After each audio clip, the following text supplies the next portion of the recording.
A report titled 105 Promises, 13 Achievements takes a closer look at the second 7-year term of Gabonese President Ali Bongo. Gabonese economists Mays Mouissi and Harold Leckat assess in a 196-page-long document the efficiency of the Bongo administration, and results do not live up to expectations. In a country of less than 2.5 million inhabitants with gas, mineral and oil deposits, the unemployment rate rose. Generally speaking, most of the infrastructure projects promised by the president have not been carried out.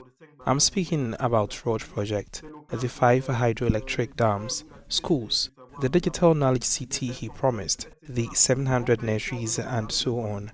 If you want to look at it from a macroeconomic perspective, the unemployment rate has risen from 28% to 32%. As for poverty, a third, 35% of Gabonese live below the poverty line on less than $2 a day, and access to basic social services has totally disintegrated.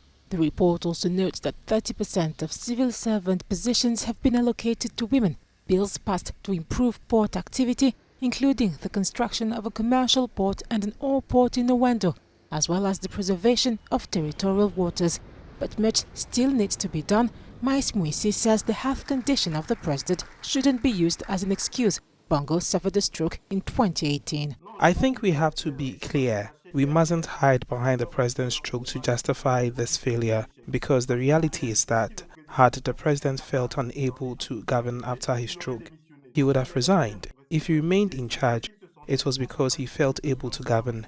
We've taken into account the fact that there was COVID. But let us be serious. In many African countries, we can follow the progress of many projects. I can mention a well-known example, that of Côte d'Ivoire. It shows that we are faced with a problem of governance, leadership.